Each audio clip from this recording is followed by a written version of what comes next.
All right, it is 5 o'clock. It is a Tuesday. That means we are into happy hour. Gray and I are off the clock, and we're on to talking about some Dungeons and Dragons. I am Lantern Noir, one of your two hosts for at Happy Hour here, and with me. Graybeard's Tavern. Check me out on Twitter. So, how's the week been? Been a pretty amazing week. So we got back to our Masks game last Thursday. The crew, it was like our third or fourth episode, and the crew is finally like the character, the playbook of the character who doesn't really have superpowers. They're more like a Batman, Tony Stark kind of person. That playbook, they have finally started to figure out who the rest of us are, and we're all teenagers, and so she called a study group to get us together, and then she's like kind of called us out, kind of thing, like, I know you're this superhero and I know you're that superhero, and so there was all that kind of teenage angsty goodness. And so that was Masked on Thursday. My Saturday Impulse Drive sci-fi Firefly type beer and pretzels game with the grognards. We laughed. God, we laughed so damn hard. Just being idiots. Just downright being idiots. So we had a good time at that. Grifflands was good, and of course playing games with the oldest elf is always a good time. I cannot remember what made her laugh so hard, but near the end she was giggling, and she's like, I don't know why that's so funny to me. She totally took out the BBEG, the big bad guy. She snuck up. She turned it into an octopus, was able to swim up and sneak up on this guy without knowing she was doing it. Snuck up on the bad guy, polymorphed him. Like, totally got lucky, and bam, polymorphed him into like a gecko, and then captured him and threw him in her bag of holding until he like passed out. And then was able to get him out and take him to, be rehabilitated. That is, like, in my opinion, the single greatest magic item, because we're talking magic today. Mm-hmm. And I'm going to dive right in on the bag of holding as a shtick, because it came up in my Wednesday night game last week. Nice. They come into Candlekeep, and first they meet the guard, who's excited that he gets a name. Because most times when you get a job with most outfits, they don't even name you. You're just the guard on the front right. And at least here they call me by name. And then Nice. this halfling comes bounding down towards him with his top knot that's like 2/3 of her height. And she addresses him as Roger. And they're all excited to meet Roger the guard. And as he leaves, well, actually my name is Steven, but they can call me Roger. It's all good. Nice. Which was so funny because they were all excited, and they're all like, oh, we're going to call you by your name. It's so cool to meet you, Roger. And the minute that line hit, I could see all four of the faces go, oh, we're horrible people. Oh my gosh. Bless. That's awesome. It's a great group. And then Sunday night, my paladin walked into the lair of the Undertaker where he was prepping bodies for transport off to points unknown, and he played the "Is this where I parked my car?" routine. Interesting. He did the "Hi, I'm lost. Where am I? Please tell me more of your operation here, so I might find where I should be." While the party's like sneaking up on the door to take firing positions on either side of it. Right.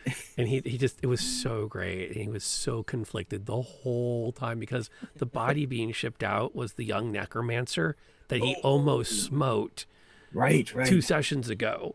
Yeah. And now he's like, crap, she's a victim now. This sucks because now I can't kill her because now she's a victim, but she's kind of evil. But that was before she became a victim of human trafficking. Crap. Oh, the palladic Palladic? dilemmas. Yeah, in fact, he was even doing like, I don't know what I'm supposed to do. And I ended the session with the avatar of Ravenkind saying, whatever you do is what a paladin of Ravenkind does. Right. You are setting precedent for our order. Make a choice. And I could like see my player going, okay, this shit just got really real. Crap. This just got really real. This got real. And I'm so geeked that he is so in, and that the newbie is the one that picked the paladin, because it's the easiest for me to play into crap like that. Right. And go, here you go, do stuff with it. And then we almost beat Sherlock last night when we reevaluated how to score the adventure. We ended up with a 90 out of 100. Huh? Wow. Well, we did it we got one question wrong. We gave ourselves partial credit for all the others. We got a bunch of the bonus questions right, and we did it all in only 4 more steps than Sherlock used. Yeah. And so we started scoring based off that, because we had been going, if Sherlock went there, we didn't count it, and we counted every step we followed that he didn't follow. Oh. And that caused some drama a couple weeks ago, because someone said, well, we went to this spot and figured out what he did going to that spot, so we shouldn't count against us. Yeah. So we worked it all out, but we got it mostly right. It was a really good mystery. It was really clever, and we mostly had it figured out in the first 45 minutes. Nice. So, so does it, I mean, you were just off in how you're supposed to score all this time? We were scoring ourselves a little bit harder than we should have been. So our scores were a little bit like deflated. Yeah. Yeah. So like if we went to 10 places, that's 50 points off our score.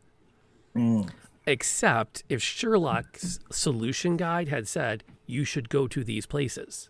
And so now we're scoring it with Sherlock took 8 stops.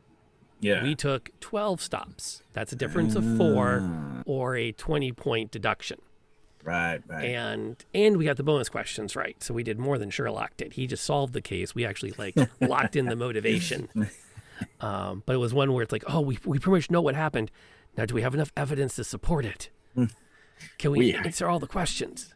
We have the candlestick in the billiard room. Yeah, it was a lot of fun. It felt really good.